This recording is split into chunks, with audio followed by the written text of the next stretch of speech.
London, UK. Today is Friday, September 5th, 2025. The time is 7:11 p.m. and today we will be talking about how I was able to line myself up with four dates in one day. And I did that today while we were filming. So, firstly, if you don't know who I am, my name is Ephraim. I'm 25 years old. And 2.5 years ago, my dating life sucked. I would go months at a time without being able to get a date, without getting laid.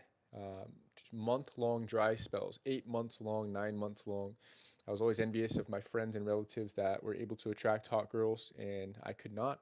Didn't know how. Always swiping on apps. Spent hours and hours of my days and my weeks swiping on apps with nothing to show for it. I used to do this funny thing where I would mass DM girls on Instagram, and I would send them all the same like meme, hoping that they would reply. That's how I used to shoot my shot. That's how scared I was to flirt with girls in public. And now, if we fast forward 2.5 years, my dating life rocks. And in fact, I'm so good at showing my desire in public. I'm so good with flirting with girls in public, in front of everybody. Now that while I'm in London out here, I'm giving girls my fake phone number so that they can't even contact me after I approach them and after we set up a date. Mainly because I'm focused on creating the best content for you boys, and so I don't want to be going on dates, drinking alcohol, going to sleep late, and distracting myself. So if that's not abundance, I don't know what is. Yeah. So anyways, what I do is I teach guys how to create the dating reality that I've created. I teach guys how to walk over to girls in public, in front of everybody, even when they're nervous, even when they're worried about what other people are thinking of them. I teach men how to stop caring about what other people are thinking. I teach men how to stop caring about being judged. And the way that I do that is I install my quiet confidence playbook into them. My quiet confidence playbook is what you've been seeing if you've been watching my most recent infields. When I walk over to the girl, I get in front of her, I stop her, I engage in conversation, I set up a date with her, we exchange contact details, and then inevitably end up going on a date. That is the quiet confidence playbook. And I teach guys how to do that in person with my one on one private coaching. So if you would like to skip the line, if you would like to stop banging your head against the wall and trying to figure this out on your own, then you can click the first link in the description below to schedule a free application call with me, and we'll see if you're a good fit for my program. Keep in mind, I only work with guys that I know 100% I can help them get results, which means that if I don't think you're ready to work with me, if I think you're still lacking in too many areas to where you would find success with this skill set and with my playbook specifically, then I will not even pitch you my offer. And instead, I will just supply you with as much advice and good feedback as I possibly can. I'll allow you to ask me questions about your sticking points and what you're going through, and I'll answer them honestly and directly. And then I will help you create an individualized game plan so that you can execute the next few months of your life so that you are ready to work with me or work with somebody in the future. But yeah, I don't even pitch guys that I don't think can build this skill. I only want to work with guys that are serious and guys that are ready. All right. So yeah, you can click that first link in the description to schedule that call. So that's enough about me. What are we talking about today? Well, I'm going to go over my day, I'm going to narrate it, and I'm going to share with you how I was able to schedule four dates in one day. And I did that within, I think it was 2.5 hours of filming content. So, firstly, we started off in Victoria, London. So there's a Victoria, London train station. I hopped off the train there and I met Dirty Dan, the cameraman. This was my first time in the Victoria area. Really like this area, by the way. Definitely want to come back to this area at some point. I really like Victoria, but so yeah, that's where we started off. I did my intro right in front of the Victoria train station, and then we began the day with a proper uncut infield. This is a really nice infield because it only lasted about, I think, 20 minutes in total. About 2.5 minutes for the intro, 2.5 minutes for the outro, and then a 15-minute uh, uncut infield. So it was about a 20-minute video, 15-minute infield, and this is really cool because I only did four approaches in these 20 minutes. But when you watch the footage back in a couple of weeks, whenever it ends up getting posted, you'll see that the reason why I ended the video early is because I lined myself up with a date. So we started off, I got blown out back to back to back, three times in a row, boom, boom, boom. There might have even been a fourth, I can't remember, but I think it was three proper blowouts, back to back to back. First girl didn't even acknowledge me or stop for me. Second girl was in a rush. Third girl was on her way to work, something like this, yeah. And so, keep in mind, this is uncut, right? So after each of these blowouts, you see me, right? Camera pans, zooms in on my face of defeat, and I'm going, "Ooh, this is a rough start," right? And so then I start talking about, how when I'm coaching my guys one on one in the field, I make sure that they don't lose enthusiasm by reminding them that each approach is independent. Yeah, so just because these last three girls were not interested in speaking to me does not mean the next girl won't be interested in speaking to me. Yeah, they're completely independent. And these women have different days, different mindsets, different states of mind, and different priorities right now, right? So for the three girls at first, maybe they were all in a rush, and maybe they, in another context, would have loved to chat with me, but maybe they were too busy, or maybe they simply just weren't interested. Either way, doesn't matter, because the next girl still might be, right? And so that's a very important concept that I drill into the heads of my private coaching clients when we work together. Once again, link in the description if you would like to apply to be privately coached by me one on one.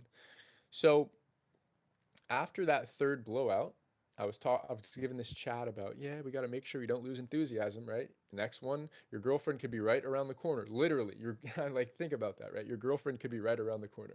And the best part is, then we turn the corner after I said, each approach is independent. Then we turn the corner, and boom, what do you know? Another girl that I wanted to approach. And so I let her pass. I walked back, got in front of her. Amazing conversation. Yeah, this lasted about 5 minutes or so. Um, I don't remember what country she was from. We'll find out in the infield, but she was from I think it was Romania. Yeah, she was from Romania. Had an interesting accent. Moved here for work, and so we had a quick 5 minute chat.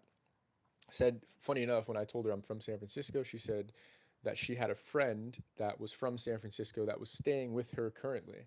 And I was like, no way. What's her name? I probably know her, right? And so we had this little fun joke thread going. But yeah, told her I wanted to take her out, and gave her my fake number. And that was the first date that I'd set up, right? And this was like, ooh, I think 1:25 p.m. Right? I just met up with Daniel at 1, got myself mic'd up, just started the infield, right? So it was about 1:25 when I had lined up my first date. 25 minutes into the session, more like 10 minutes in, because we started filming about 1:15.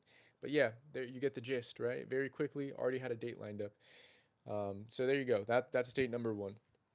Now, after that, well, firstly, yeah, I wrote down what did I prove during that infield? I proved that every approach is independent of the previous and the subsequent approach.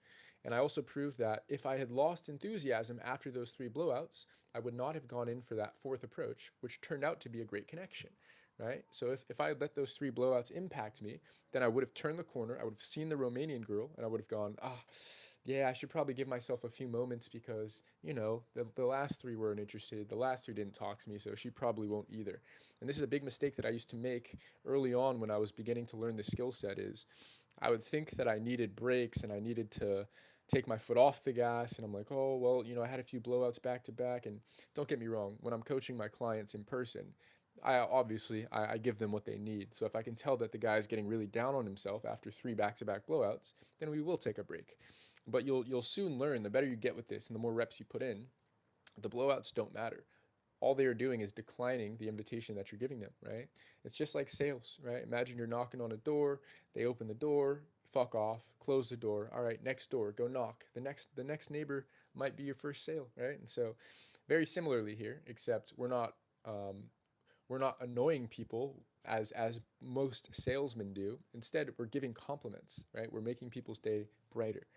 Yeah, so I'd argue, and especially in my experience, I would argue that people in general, but specifically women, loved being approached in this context. All right, so continuing on, after that uncut infield, I continued in the Victoria area, got a bunch of blow-offs or blowouts. So a bunch of one-off approaches I did, bunch of blowouts. All right, so probably like 4, 5, 6 blowouts in a row.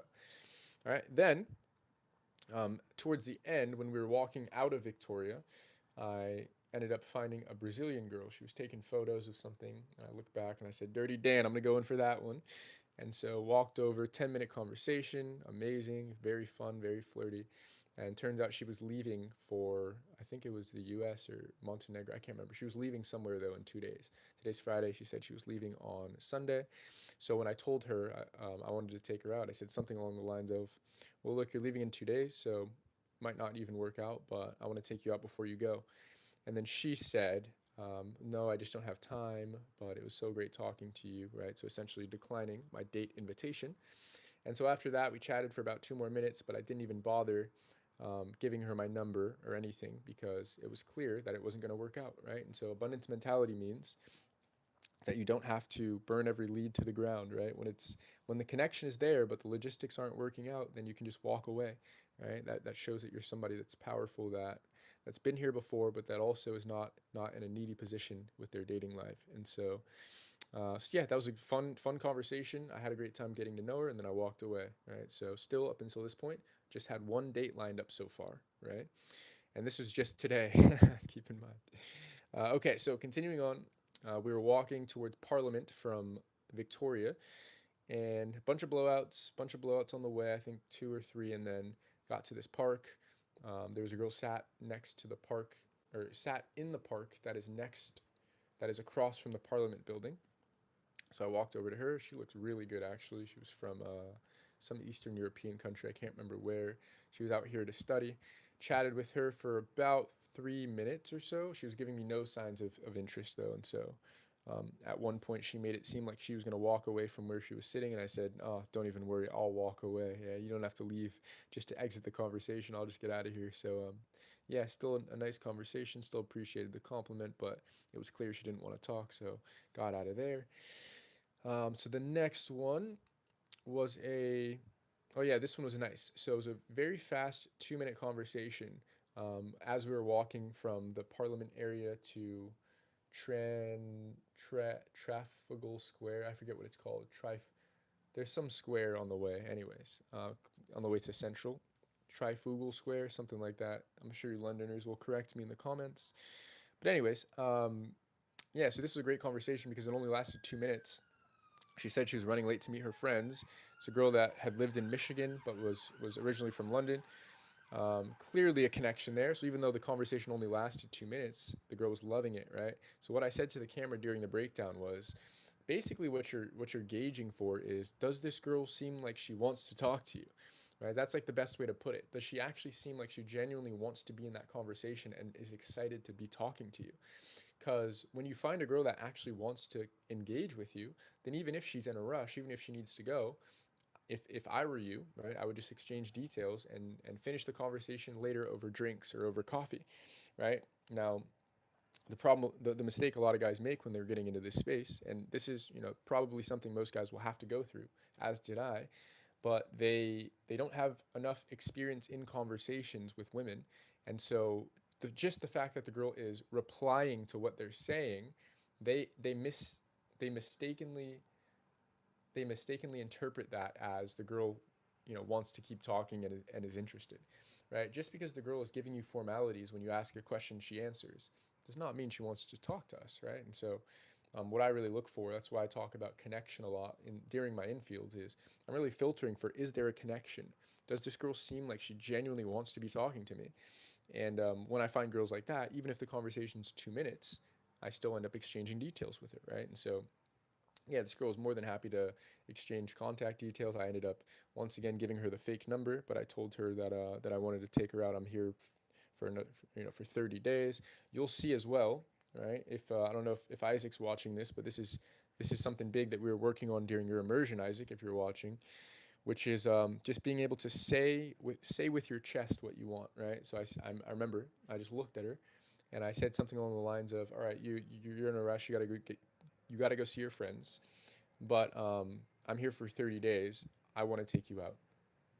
And then I just said it like that, and I let it sit. And you'll see in my infield, you'll see what I mean, right? The camera was pointed at me, and there's a nice little 2 second pause, and then she's like nodding her head, and she's going, "Yeah." And so then I take her phone, I put my fake phone number in her phone, and hopefully she never tries to text it because it'll go undelivered. But yeah, so there you go. That was date number 2 that was lined up on once again on today. So that I don't remember which approach that was, but I think this was around 3:30 or yeah, I'd say 3 p.m. 3 to 3:15 p.m. or so is when I had this conversation. And so there you go. Um, Second date that was lined up in one day, right? All right, so next, moving on. There was one more blowout in between that conversation and this next one that I'm going to go over. So the last two conversations of the day were great and ended up in dates being lined up. So the first one, this girl, this was probably around 3:30 ish. I saw a girl that we were walking. We did this loop around. Yeah, I forget the Transfugal Square. I forget the name. I think it was Covent Garden. Also, we did a lap through Covent Garden. I did one approach. That was the blowout. And then once we were walking towards Leicester Square, is what it's called. I did an approach. A girl that ended up being Egyptian. She absolutely loved the compliment. It was actually a very awkward approach. The stop was very poorly done, very poorly done stop. But as I mentioned during the outro of that infield in particular, you can compensate a bad stop and a bad approach with good conviction and very assertive behavior. And so that's exactly what happened. She loved this conversation. This was a very fun conversation. She couldn't, when I told her my name, she did not get it at all, which is funny because she spoke perfect English, right? She had a little British accent. But I said, "Yeah, I'm Ephraim." She said, "Where are you from?" And I go, "Oh," I started laughing. Right? I'm like, "No, that's funny. No, my name's Ephraim." She goes, "Wait, Ephraim is like an ethnicity, or what do you mean?" Like, "No, that's my name." And then yeah, we were just taking the piss. So yeah, it was interesting. She was from Ireland, but like ethnicity wise, she was Egyptian. So it was a very interesting looking girl. She looked really good, to be honest. Once again, a girl I wish I had met when the camera was not rolling, because this was a great connection. But anyways, it's gonna make for great content either way. So this was fun because towards the end, when I was setting up the date with her, she said that she's scared to give her number out because usually when she gives out her number, it doesn't go well or something along those lines. And so we could summarize that. We could. I assume that what that means is that usually when guys hit on her and they take her number down, they probably text her a million times, even though she doesn't reply, or maybe she replies a couple times, they get super needy. Who knows? But I can totally understand that she's probably had bad experiences, as I'm sure a lot of people have when they give their number out. So this worked out perfectly because I've been giving mine out anyway. So I said, all right, well, this is perfect because I don't have an SD card anyways. So I'm just gonna give you my phone number, and then you'll text me if you like me and want to go out on a date, and if you don't, then I'll cry into my pillow. And so then that was fun. So once again, gave her the fake number, cry face, sad face, but either way, yeah, I told her, she's going, yeah, okay, I'll text you, we'll go out. I told her I want to take her out for a drink. So um, yeah, that part is kind of sad now because I just realized she said she's had bad experiences when she gives her number out. So now the very next experience for her is going to be that she gets a phone number and then she tries to text it if she was going to text it, and then it goes undelivered. So now she's going to be super scarred, but hey, this is a movement to change the world, so we can forgive me, right? So anyways, next one. Yeah, this was the last one of the day. It was a girl that ended up being sick, but I wrote here, this is one of the best reactions to the compliment I've ever received. So when I walked over and I complimented this girl, she like doubled over. She like could not believe it. And then at one point, right, she had both hands over her face. I thought she was gonna start crying. I even said it on camera. I go, "Wait, don't. Are you crying right now? Don't cry." But she wasn't. She was just besides herself. So this is great, right? You pair a hard hitting compliment with a girl who's really open to being complimented, and ends up being you get a great reaction. But anyways, she loved the approach, and she said that she was sick, so she couldn't believe that I walked over. And when she was in this condition, to me, she didn't look sick, right? She looks pretty damn good. And so had a 5 minute chat. Told her I wanted to take her out. She agreed. Gave her my fake phone number. I told her, once you're not sick, I'll take you out. And so that was the fourth date that was lined up today. So to wrap this up, right, because that was the last approach I did, and then Dirty Dan and I walked back to the train station and said our goodbyes. So to wrap this up, today I proved, right, by lining up these four dates that I'm never going to be going on.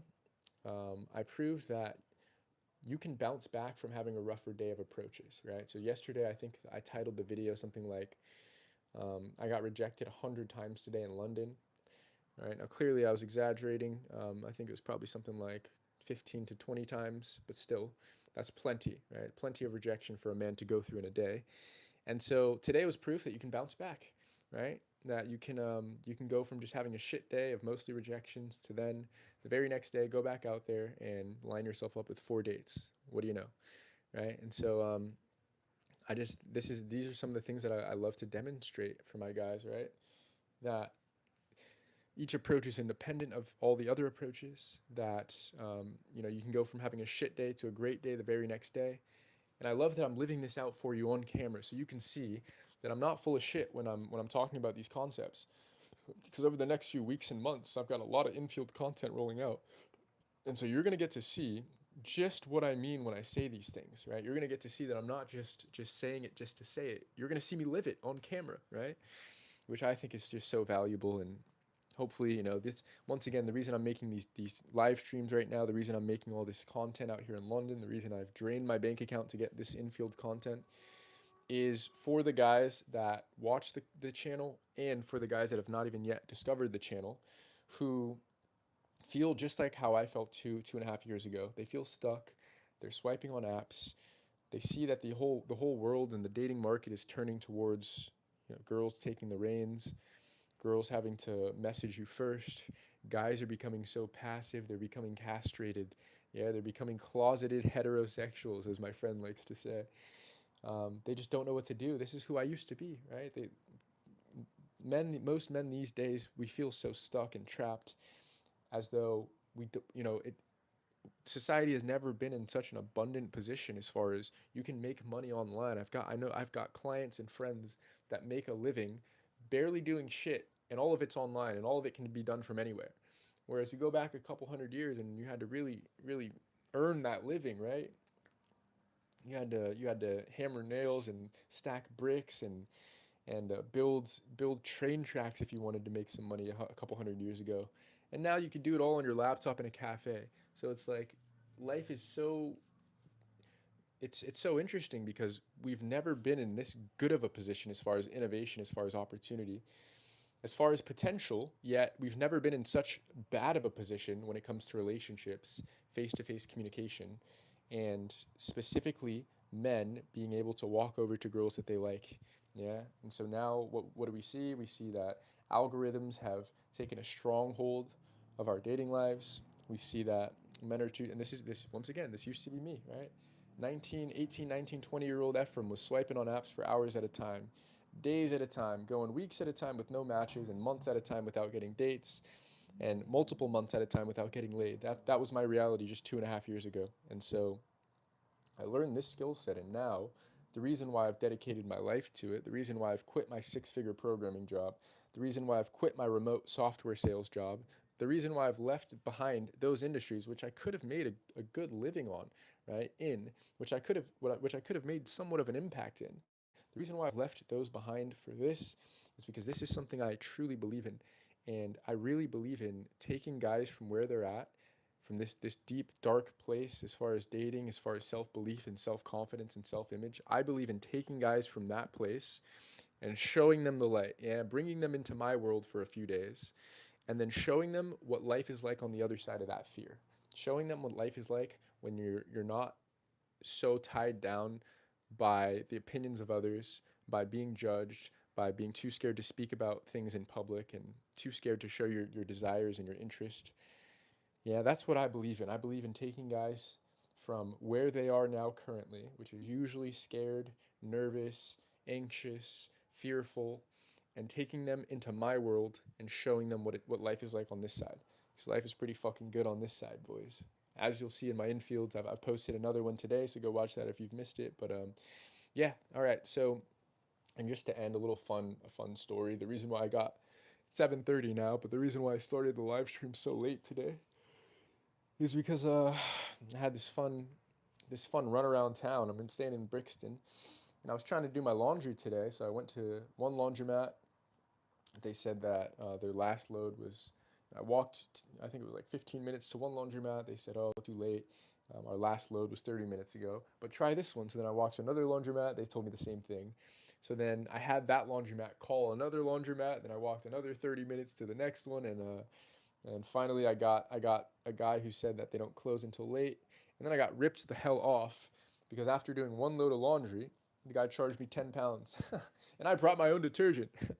So that's 13 USD I paid for one load of laundry. How absurd is that? Yeah, guy could probably tell I was American, and I got finesse, but life goes on, doesn't it? Then I came here and I did this live stream anyways. So yeah, looking forward to tomorrow. Got Isaac coming to town, and we're gonna get some client content.